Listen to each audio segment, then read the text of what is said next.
Hello प्यारे बच्चों, आप सभी का स्वागत करता हूं। मैं विशाल भार्गव।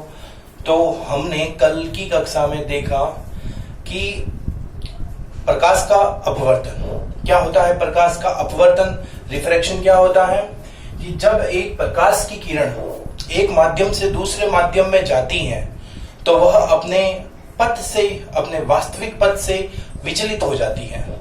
प्रकाश की इस घटना को प्रकाश का अपवर्तन कहते हैं। When light ray enters from one medium to another medium, then it deviated from its original path. The whole phenomenon of light is known as refraction of light. तो हमने प्रकाश के अपवर्तन के बारे में देखा, रिफ्लेक्शन के बारे में कुछ उदाहरण देखे थे, जैसे पानी में पेंसिल का मुड़ा दिखाई देना, या फिर पानी के भरे पात्र में पेंदे में एक सिक्का रखा हुआ है, वो अपनी वास्तविक स्थिति से ऊपर उठा हुआ दिखाई देता है, या फिर सूर्योदय से पहले या सूर्यास्त के कुछ समय बाद सूर्य का दिखाई देना, the visible of sun before some time, sunrise and after sunset. उसके बाद में हमने बात की थी प्रिज्म से वर्ण विक्षेपण, जो भी उदाहरण था आपके अपवर्तन का। वर्ण विक्षेपण, डिस्पर्जन फ्रॉम प्रिज्म क्या होता है? जब एक प्रकाश की किरण किसी प्रिज्म में एंटर करती है तो वह अपने 7 कलर में डिवाइड हो जाती है, विभाजित हो जाती है, विभक्त हो जाती है। इस फिनोमिनन को वर्ण विक्षेपण कहते हैं। उसमें हमने देखा कि लाल रंग का विचलन कोण सबसे कम था तथा बैंगनी रंग का विचलन कोण सबसे ज्यादा था। और इसी सातों स्पेक्ट्रम की बात करें तो इसमें जो मध्य पॉइंट आता है, जैसे मैं नाम लिख देता हूं विबग्योर। तो अगर कोई पूछे कि इसमें बीच वाला कलर कौन सा है, तो आपको लग रहा होगा कि ग्रीन कलर जो है वो बीच का कलर है, जबकि ग्रीन कलर नहीं है, येलो कलर है। उसके पीछे का कारण देखें तो इसकी जो मोटाई होती है, ये बैंडविड्थ इसकी कम होती है और इसकी बैंडविड्थ जो होती है वो ज्यादा होती है, रेड कलर की ज्यादा होती है। तो इस वजह से हम देखेंगे कि जो मिड कलर है वो येलो होता है। तो हम प्रकाश के आगे वाले उदाहरण के ऊपर चलते हैं, जो वेरी वेरी इंपॉर्टेंट उदाहरण है, जो एग्जामिनर की दृष्टि से बहुत ही महत्व रखता है और रिपीटेड मोड पे उसके क्वेश्चंस बनते हैं। तो उस चीज को समझने के लिए हमें वापस उस बात को देखना होगा कि माध्यम 2 प्रकार के थे। माध्यम 2 प्रकार के थे। एक तो था सघन माध्यम, जिसको हमने डेंचर बोला था, और एक था बेटा विरल माध्यम, जिसको हमने रेरर बोला था। सघन माध्यम वह माध्यम है जिसका सापेक्ष अपवर्तनांक का मान 1 से ज्यादा होता है, उसको सघन माध्यम कहते हैं। μ2 जो है वो ग्रेटर देन 1 था, और इसमें रिलेटिव रिफ्रैक्टिव इंडेक्स का मान 1 से कम आता है। तो जब कोई भी किरण, प्रकाश की किरण सघन माध्यम से विरल माध्यम में जाती है, जब प्रकाश की किरण सघन माध्यम से विरल माध्यम में जाती है तो वह अविलंब से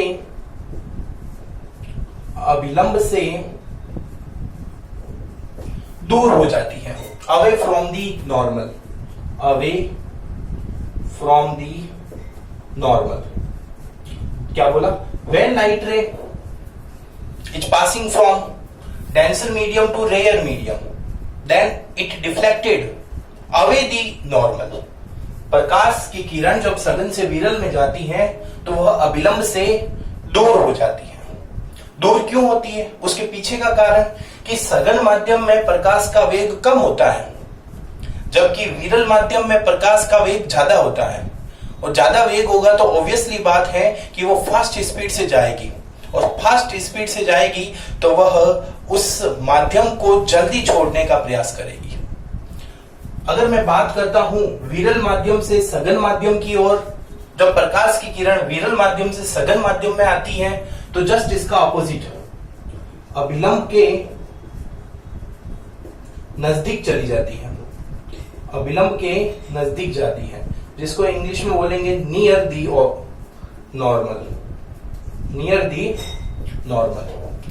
अभी हम जो टोटल इंटरनल रिफ्लेक्शन पढ़ने वाले हैं, नाम आ रहा है टोटल इंटरनल रिफ्लेक्शन, पूर्ण आंतरिक परावर्तन, तो यह उदाहरण अपवर्तन का है। This is the example of reflection, but नाम में क्या आ रहा है, कुल आंतरिक परावर्तन।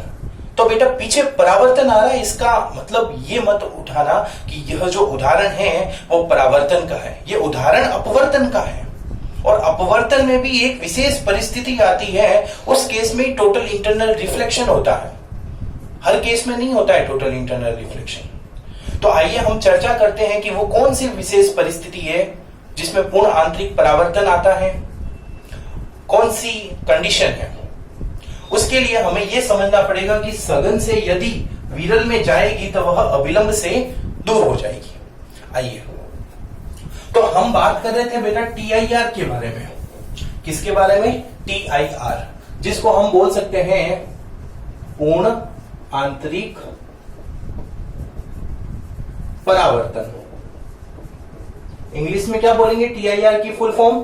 Total internal reflection.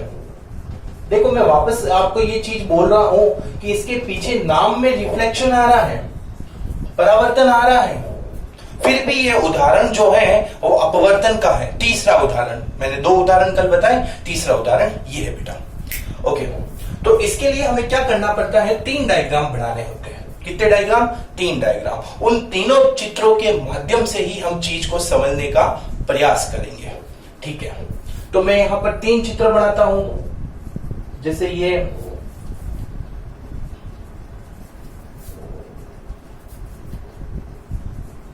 चित्र तो एक ही है बट परिस्थितियां 3 अलग अलग हैं। ठीक है, यह इसका नॉर्मल है, यह इसका नॉर्मल है और यह इसका नॉर्मल है। ऊपर तो बेटा एयर है, हवा, सब में एयर है, हवा, जिसको हम विरल माध्यम कहते हैं।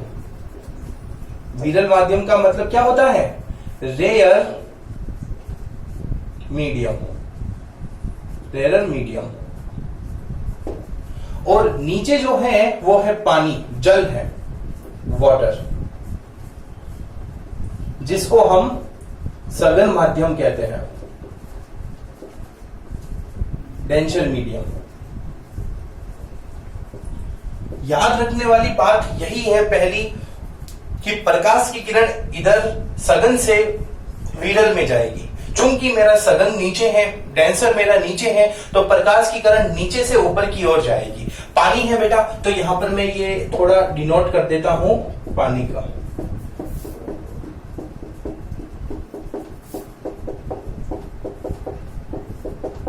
ओके, नीचे पानी है आपके। तो सबसे पहले क्या होता है कि यह नॉर्मल है, तो यह प्रकाश की किरण आ रही है और इस नॉर्मल से टकराई, इंसिडेंट रही है। एंगल यहां पर आई बना रही है, यह एंगल यहां पर आई बना रही है, और इसको जाना तो सीधा चाहिए था, इतना मुझे पता है। लेकिन हम जानते हैं कि जब प्रकाश की किरण सघन माध्यम से विरल माध्यम में जाती है तब वह अविलंब से दूर चली जाती है। अविलंब आपका ये है, तो ये प्रकाश की किरण इसके पास नहीं आकर इसके दूर जाएगी और ये इस प्रकार से चली जाती है। प्रकाश की किरण इस प्रकार से चली गई, कोई समस्या नहीं है।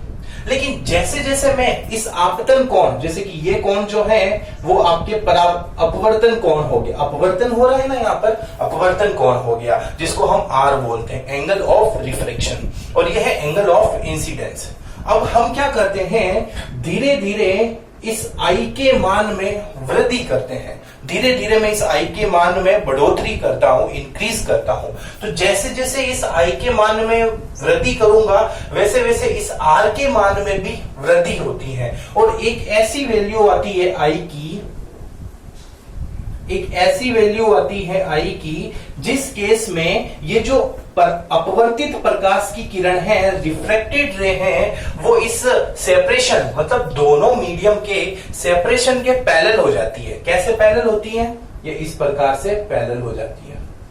ऐसे पैरेलल हो जाती है। क्योंकि मैंने बताया कि आपतन कोण के मान में वृद्धि करने पर अपवर्तन कोण के मान में भी धीरे धीरे वृद्धि होगी। तो हमने आई बढ़ाया, तो आई बढ़ाने के सापेक्ष हमारा आर भी बढ़ा, और वो आर जो है वो क्या मिला अपन को, 90 डिग्री का मिल रहा है आर। देख सकते हैं आप यहाँ पे। तो जिस आपतन कोण पर अपवर्तन कोण 90 डिग्री का प्राप्त होता है उसे हम क्रांतिक कोण कहते हैं। तो ये जो कोण है बेटा वो कौन सा कोण है, क्रांतिक कोण है। मतलब ये है तो एंगल आई, लेकिन ये एंगल आई जो आपतन कोण का मान है वो किसके बराबर होगा, आपके क्रांतिक कोण के बराबर होगा, जिसको इंग्लिश में बोलते हैं क्रिटिकल एंगल। क्रिटिकल एंगल तो क्या होता है क्रिटिकल एंगल, क्रांतिक कोण, कि आपतन कोण का वह मान जिस पर अपवर्तन किरण जो है वो दोनों माध्यम के पृथक्करण की दिशा में गतिमान हो जाती है या पृथक्करण की दिशा में मुड़ जाती है। या फिर मैं बोल सकता हूं कि आपतन कोण का वह मान जिस पर अपवर्तन कोण 90 डिग्री या समकोण प्राप्त होता है उसे क्रांतिक कोण कहते हैं। The value of incident angle on which the angle of refraction will be right angle 90 डिग्री। This value of incident angle is known as critical angle. क्या होता है क्रिटिकल एंगल, जिस पर एंगल ऑफ रिफ्रैक्शन अपवर्तन कोण का मान 90 डिग्री प्राप्त होता है। और अब हम क्या करेंगे, अब हम और बढ़ाएंगे इस आपतन कोण को, मतलब इस जो रेखा इसको थोड़ा और मैं ऊपर लेके चलता हूं, ये एंगल बढ़ाता हूं। तो उस केस में क्या होगा, ये जो लाइट रे है और दूर जाने का प्रयास करेगी, और अब की बार ये दूर जाएगी तो वह उसी माध्यम में लौट आएगी, क्योंकि ये तो लास्ट स्टेज है सेपरेशन की। अब अगर आगे बढ़ेगा तो ये अंदर आएगा वापस। तो यही केस देखते हैं अपन को। तो आपतन कोण के मान में और वृद्धि करने पर जब आपतन कोण का मान क्रांतिक कोण से ज्यादा हो जाता है, और वृद्धि करने पर यह बढ़ेगा मान ज्यादा हो जाता है, तो उस केस में प्रकाश की किरण अपवर्तन के बाद उसी माध्यम में लौट आती है। बेटा देखो लौट आ रही है या नहीं आ रही है, परावर्तन में यही तो होता था, प्रकाश की किरण परावर्तक पृष्ठ से टकराकर उसी माध्यम में लौट जाती थी। यहां पर भी वही केस हो रहा है, इसलिए यहां पर नाम दे दिया मैंने परावर्तन। और जबकि यहां पर ये जो टॉपिक है वो अपने अपवर्तन का है, इसलिए हम बोलते हैं ये पूर्ण आंतरिक परावर्तन है जो अपवर्तन का ही उदाहरण है, परावर्तन का उदाहरण नहीं है। और स्पेशल केस जो हमें प्राप्त होता है ये तो अब इसमें मुझे बताओ अपवर्तन कोण कौन सा होगा। तो बेटा ये गलती से मत करना, ये आप परावर्तन कोण के लिए बोलते थे, यहां पर आप बढ़ाते थे ना, जैसे कुछ ऐसे ये लाइट रे आती थी ऐसे जाती थी, ये एंगल आई ये एंगल आ रही है, परावर्तन के लिए बनाते थे आप। लेकिन यहां पर अपवर्तन हो रहा है, इसलिए ये कोण जो होगा एंगल आर ये होगा, और इसका मान बेटा 90 डिग्री से ज्यादा होता है, लेकिन 180 डिग्री से कम होता है। तो यहां पर विशेष परिस्थिति बनी। पहली परिस्थिति क्या बनी कि आपतन कोण का मान क्रांतिक कोण से ज्यादा होना चाहिए। देख सकते हैं यहां पर पूर्ण आंतरिक परावर्तन हो रहा है, नहीं हो रहा है, यहां पर हो रहा है, नहीं हो रहा है, यहां हो रहा है, जी हाँ यहां हो रहा है। तो ये कौन सा केस है बेटा, ये क्रांतिक कोण जो आपतन कोण का मान है वो क्रांतिक कोण से ज्यादा होना चाहिए। Incident angle should be greater than critical angle.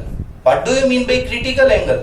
क्रांतिक कोण क्या होता है, वह कोण जिस पर अपवर्तन कोण का मान 90 डिग्री होता है।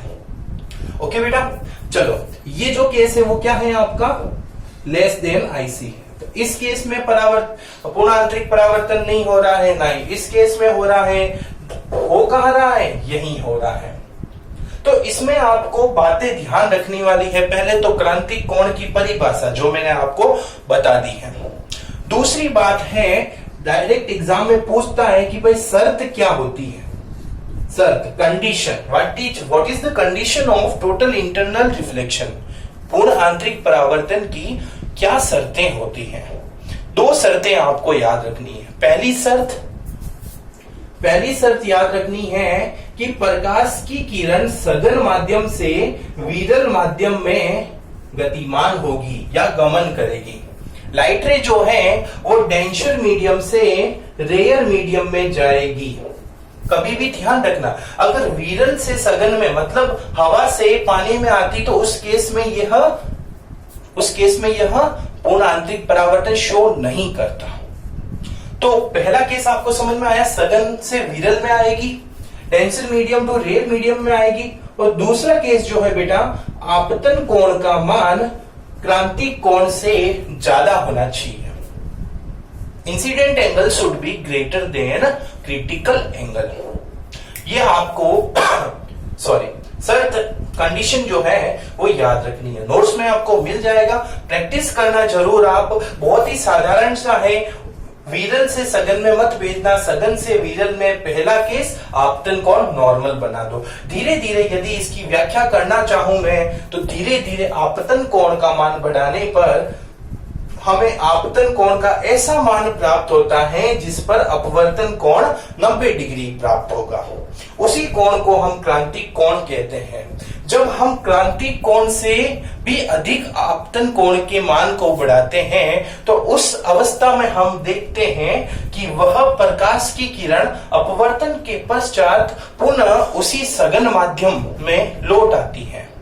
इसी प्रकाश की घटना को पूर्ण आंतरिक परावर्तन कहते हैं। इसके लिए निम्न प्रकार की दो शर्तें होती हैं। ये दो शर्तें होती हैं, सघन माध्यम से विरल माध्यम में जाएगा और दूसरी शर्त जो है वो आपतन कोण का मान क्रांतिक कोण से ज्यादा होना चाहिए। यदि हम एग्जाम्पल की बात करें, उदाहरण की बात करें तो हीरे का चमकना, हीरा जो है वो चमकता है, ब्राइटनेस ऑफ या ब्राइटनिंग फिनोमिनन ऑफ डायमंड। तो माना जाता है कि हीरे की जो कटाई है तो उसकी कटाई कुछ इस प्रकार की जाती है कि कोई भी प्रकाश की किरण उसमें एंटर करेगी तो उस प्रकाश की किरण का आपतन कोण जो है वो हीरे के क्रांतिक कोण से ज्यादा होगा, जिसके कारण वह प्रकाश की किरण एंटर करने के बाद उसी हीरे के अंदर ही घूमेगी, बाहर निकल ही नहीं पाएगी। यह उदाहरण है आपके पूर्ण आंतरिक परावर्तन का। दूसरा उदाहरण की बात करूं तो होता है प्रकाशीय तंतु। प्रकाशीय तंतु जिसको हम बोलते हैं ऑप्टिकल फाइबर। क्या बोलते हैं बेटा? Optical fibre. आज टेक्नोलॉजी के विकसित होने के कारण आप मुझे देख पा रहे हो with the help of mobile phones.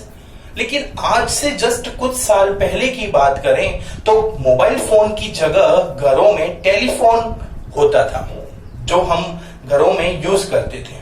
वह टेलीफोन तार प्रणाली पे आधारित था, मोबाइल फोन बेतार प्रणाली पे आधारित है। मोबाइल फोन जो है इसमें हम तार का उपयोग नहीं करते हैं, लेकिन उन टेलीफोन में हम तार का उपयोग करते थे। और उनका तार यदि आपको कभी मिले तो आप उसको खोल के देखना तो उसमें व्हाइट कलर के महीन छोटे छोटे कांच के वायर मिलेंगे और उन्हीं कांच के वायरों को हम बोलते हैं ऑप्टिकल फाइबर, प्रकाशीय तंतु। और ये प्रकाशीय तंतु जो है पूर्ण आंतरिक परावर्तन के सिद्धांत पर कार्य करते हैं। These optical fiber works on the principle of total internal reflection। तो आई होप आपको चीजें समझ में आ रही होगी। तीसरी एग्जाम्पल की बात करूं तो मृग मरीचिका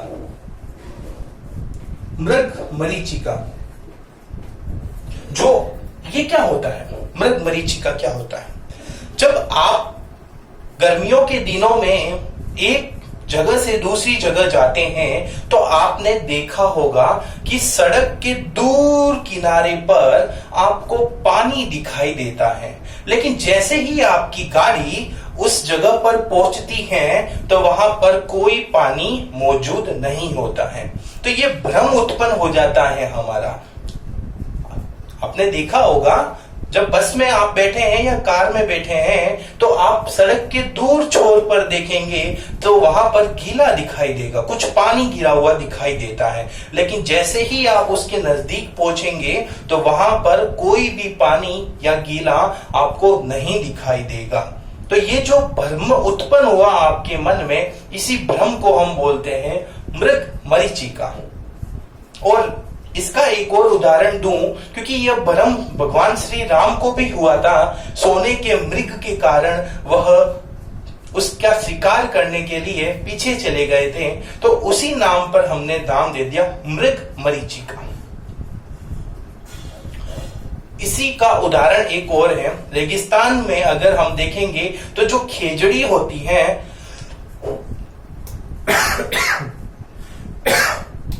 सॉरी रेगिस्तान में जो खेजड़ी होती है, उस खेजड़ी की छाया जो है वो उस मिट्टी पर बन जाती है। क्यों बनती है? क्योंकि रेगिस्तान की मिट्टी के ऊपर वाले जो वायु है वो बहुत ही ज्यादा गर्म हो जाती है गर्मियों के दिनों में, और वह एक विरल माध्यम की तरह कार्य करती है, जिसके कारण आप देख पाते हैं कि खेजड़ी की जो छाया है वो नीचे भी दिखाई देती है। तो ये सब मृग मरीचिका के उदाहरण हैं। तो आई होप आपको समझ में आई होगी बात जो मैं कहना चाहता हूं। तो अब हम बात करते हैं एक एग्जाम्पल की, जो हमने कल डिस्कस किया। स्क्रीनशॉट लेना है तो आप ले लीजिएगा और इसकी प्रैक्टिस जरूर करना। आप एक उदाहरण की बात करूं तो मुझे बताओ, कल हमने एक टॉपिक पढ़ा था अपवर्तनांक के बारे में। किसके बारे में पढ़ा था बेटा? अपवर्तनांक के बारे में।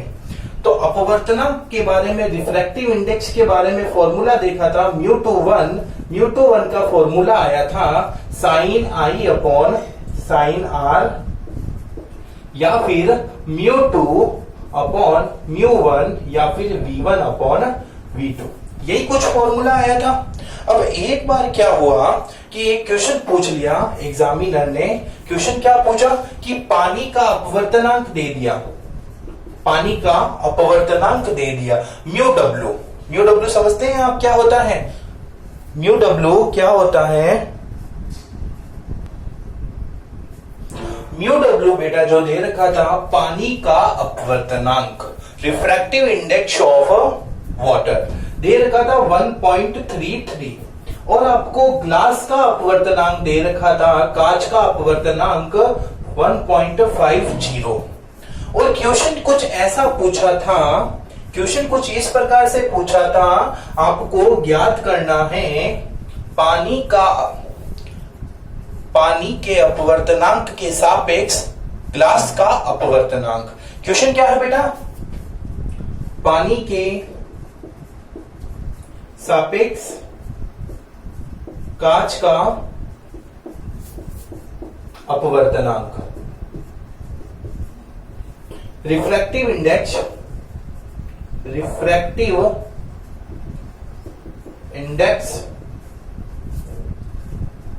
Of glass with respect to को WRT बोल सकता हूं मैं, विथ रेस्पेक्ट टू वाटर।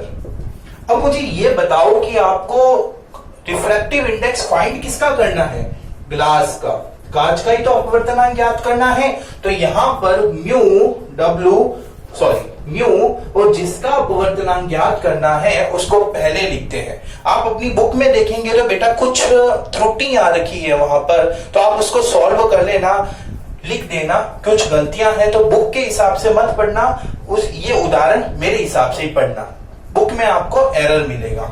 तो म्यू जी ग्लास का अपवर्तनांक ज्ञात करना है, किसके सापेक्ष? पानी के सापेक्ष, वाटर के सापेक्ष, इसलिए मैंने लिख दिया W। और इसका मैंने फॉर्मूला बताया था mu G upon mu W। आप देख सकते हैं बेटा 2 1 है तो 2 ऊपर आ गया और 1 नीचे आ गया। लेकिन यदि मैं इसी माध्यम में प्रकाश के वेग की बात करूं तो वेग के लिए फॉर्मूला कुछ उल्टा हो जाएगा, v1 अपॉन v2 हो जाएगा। कंफ्यूज मत होना इस बात में, क्योंकि हम जानते हैं कि जितना ज्यादा सघन होगा प्रकाश का वेग उतना ही ज्यादा कम होगा। तो जिस मीडियम का रिफ्रैक्टिव इंडेक्स जितना ज्यादा होता है, लाइट की वेलोसिटी उस मीडियम में उतनी ही कम होती है। तो हमने यही बात की, तो mu G upon mu W, तो इसकी वैल्यू जो है वो कुछ इस प्रकार आ जाएगी 1.5 अपॉन 1.33।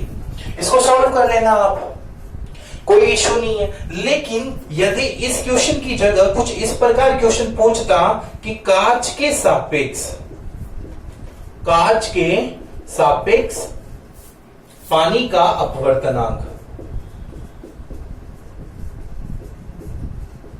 इंग्लिश वाले refractive index of a glass with respect to water की जगह इस ग्लास की जगह वाटर आ जाएगा और वाटर की जगह ग्लास, मतलब कि ये सेम ही है, बट यहां पर water with respect to glass. ठीक है बेटा, तो अब बताओ, अब हमें किसका रिफ्रैक्टिव इंडेक्स फाइंड आउट करना है? वाटर का, पानी का। तो इसलिए हम क्या करते हैं, अब पानी को पहले लिख देते हैं और किसके सापेक्ष? ग्लास के सापेक्ष, तो ग्लास को बाद में लिख दिया। तो अब फॉर्मूला कुछ बदल गया, बदला तो कैसे बदला? Mu G upon mu W upon mu G, तो फॉर्मूला 1.33 अपॉन 1.50 हो जाएगा। तो बेटा ध्यान रखना कि लाइन हमें क्या पूछ रहा है, अर्थ का अनर्थ हो जाता है, तो सीधा ये मान जो आएगा इसका और इसका मान जो है वो अपोजिट है। एक नंबर का क्वेश्चन आता है और आप इसमें अगर गलती करते हो तो आपको नुकसान उठाना पड़ेगा एक छोटी सी गलती के कारण। तो इस लाइन को जरूर पढ़ना और देखना कि एग्जामिनर आपसे पूछना क्या चाहता है, उसके बारे में आपको देखना है। चलिए, अब हमने पिछली बार चर्चा की कि परावर्तन में जिस प्रकार दर्पण का हमने अध्ययन किया, उसी प्रकार मैं अपवर्तन में लेंस का अध्ययन करता हूं। तो किसका अध्ययन करता हूं बेटा? लेंस का अध्ययन करता हूं। चलो लेंस के बारे में बात करते हैं। लेंस क्या होता है? लेंस एक वह उपकरण है जिसमें हम प्रकाश का अपवर्तन देख सकते हैं। लेंस के माध्यम से दर्पण में हम प्रकाश का परावर्तन देख सकते थे। ये लेंस जो होता है वो मुख्यतः दो प्रकार के होते हैं। कितने प्रकार के होते हैं? दो प्रकार के। पहला जो लेंस था वो उत्तल लेंस होता है, जिसको हम बोलते हैं कॉन्वेक्स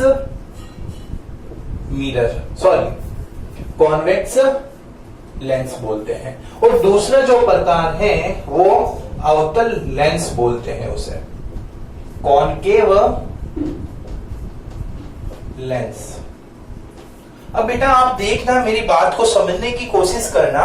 दर्पण में हमने सबसे पहले अवतल दर्पण देखा था, कॉनकेव मिरर, और उत्तल दर्पण देखा था, कॉन्वेक्स मिरर देखा था। तो हमने वहां पर पहले अवतल दर्पण का प्रयोग किया। क्यों? क्योंकि अवतल दर्पण मेन था वहां पे। यहां पर पहले उत्तल लेंस लिखा, तो यहां इस केस में उत्तल लेंस जो है वो हमारा क्या है बेटा? मेन है, उत्तल लेंस। ठीक है, ये उत्तल लेंस होता है कुछ ऐसा, मैं यहां बना देता हूं स्मॉल, ये उत्तल लेंस, और ये होता है आपका अवतल लेंस। आप देख सकते हैं यहां पर कि वह लेंस जो बीच से मोटा और किनारों से पतला है, उत्तल लेंस कहलाता है। वह लेंस जो बीच से ठीक है, मोटा, और किनारों से थिन है, पतला है। यहां इस केस में देखेंगे तो ये बीच से पतला है, थिन है, और किनारों से, एज से मोटा है, अवतल लेंस कहलाते हैं। तो डायरेक्ट हम ये चीज नहीं देख सकते हैं कि, लेकिन सामान्यतः यही परिभाषा होती है। तो अब हम देखते हैं उत्तल लेंस की। तो उत्तल लेंस भी तीन प्रकार के होते हैं। उत्तल लेंस कितने प्रकार के होते हैं? तीन प्रकार के होते हैं। कौन कौन से? एक होता है उभयोतल लेंस,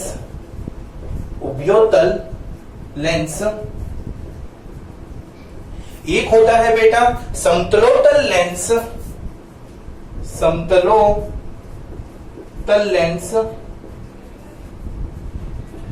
एक होता है बेटा अवतलोतल लेंस।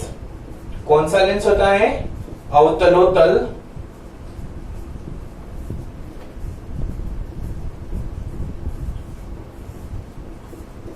ये तीन प्रकार के मैंने आपको लेंस बताए। तो तीन प्रकार के लेंस कौन से थे? उभयोतल लेंस, इसको बोलते हैं डबल कॉन्वेक्स लेंस। इसको बोलते हैं, समतल का मतलब होता है प्लेन कॉन्वेक्स लेंस, और इसको बोलते हैं अवतल का मतलब होता है कॉनकेव कॉन्वेक्स लेंस। आप कहेंगे सर ये नाम बड़े अजीब लग रहे हैं, हमें याद कैसे होंगे? तो टेंशन मत लो, मैं बैठा हूं, मैं आपको याद करवाऊंगा। तो ध्यान से सुनो, डबल कॉन्वेक्स लेंस, उभयोतल लेंस, मतलब कि दोनों तरफ उभय उत्तल है, उत्तल लेंस का ही प्रयोग होता है। मतलब इधर भी उत्तल है, आगे भी उत्तल है और पीछे भी उत्तल है। तो ये लेंस जो है वो उभयोतल लेंस, डबल कॉन्वेक्स लेंस है।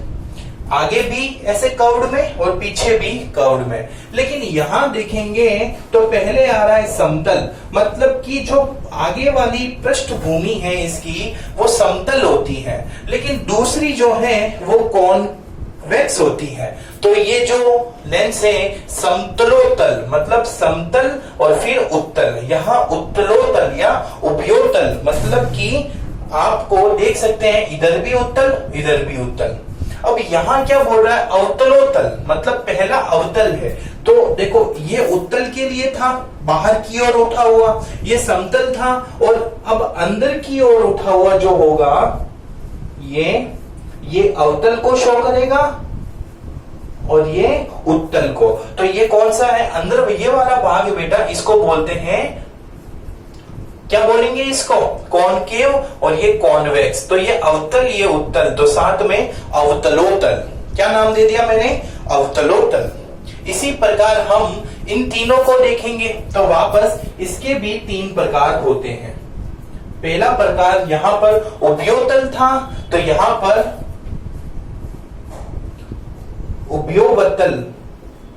उभयोवतल लेंस, जिसको हम क्या बोलेंगे? Double concave lens. वहां क्या था? डबल कॉन्वेक्स लेंस था, यहां डबल कॉनकेव लेंस। यहां समतलोतल था तो यहां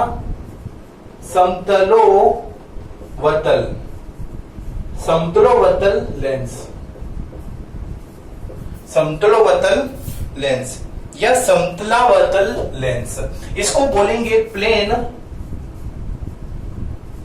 कॉनकेव लेंस। यहां देख सकते हैं प्लेन कॉन्वेक्स लेंस था, वो प्लेन कॉनकेव लेंस है। तीसरा जो है बेटा, यहां ध्यान से सुनना, हम बात कर रहे कॉनकेव की, यहां कॉनकेव कॉन्वेक्स है, यहां उल्टा हो जाएगा, कॉन्वेक्स कॉनकेव हो जाएगा। या फिर हिंदी में बोलूं तो अवतलोतल था तो यहां क्या होता? उत्तलोवतल। उत्तल तो आ गया, उत्तलो, अब अवतल आएगा ना तो उत्तलोवतल। उत्तलोवतल अपन मारवाड़ी में बोलते हैं ना, वतल करते हैं, तो वतल का मतलब क्या? टाइम पास करना। तो इस केस में वतल आ रहा है ना, अवतल, इसलिए सब में वतल वतल आ रहा है। लेकिन इसमें उत्तल आ रहा है तो तल आ रहा है, उसमें तो तल आ रहा है, इसमें वतल आ रहा है, ध्यान रखना। अवतलोवतल लेंस, जिसको पहले उत्तल है ना तो कॉन्वेक्स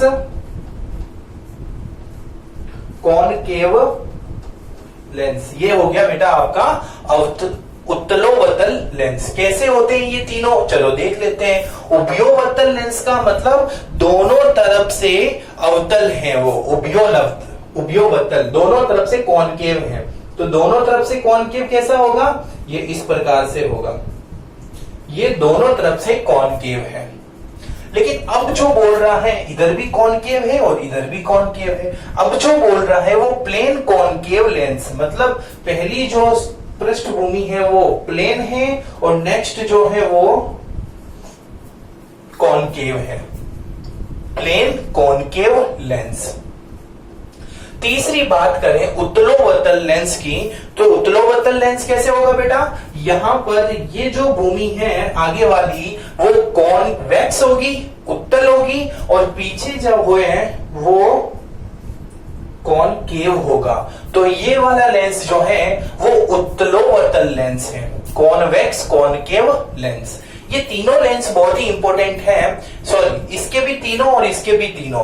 बाई डायग्रामेटिकली पूछ सकता है या फिर पूछ सकता है explain the classification of a lens, या फिर हिंदी में बोलूं तो लेंसों के वर्गीकरण को समझाइए।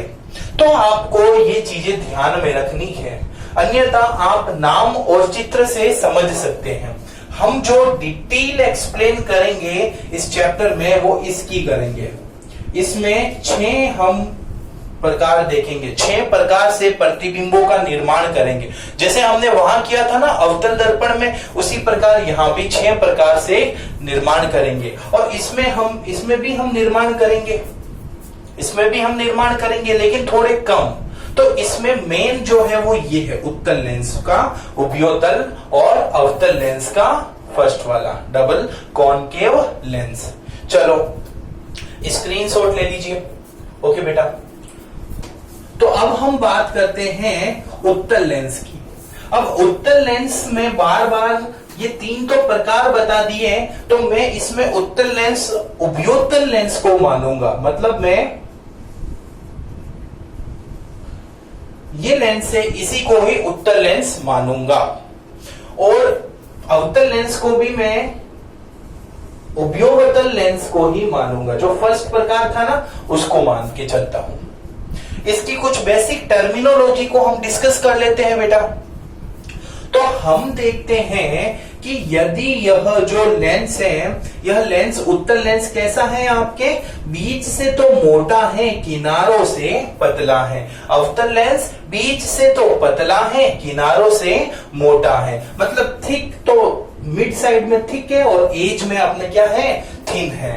यहां पर भी एज में तो है थिक और मिड साइड में थिन है।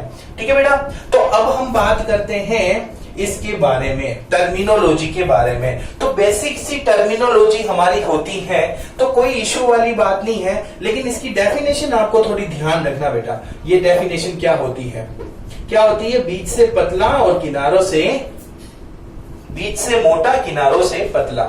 इसके यहां पर एक मुख्य अक्ष आती है, क्या आती है, मुख्य अक्ष। इसी प्रकार यहां पर भी एक मुख्य अक्ष आएगी। ठीक है, अब ये क्या करता है कि यदि कोई समानांतर मुख्य अक्ष के समानांतर किरणें आती हैं, यदि कोई प्रकाश की किरण, आपतित किरण मुख्य अक्ष के समानांतर आती हैं, तो यह उसको मिलाती है, अभिसारित करती है, मिला देती है, फैलाती नहीं है, मिला देती है। इस वजह से इस लेंस का अन्य नाम अभिसारी लेंस है।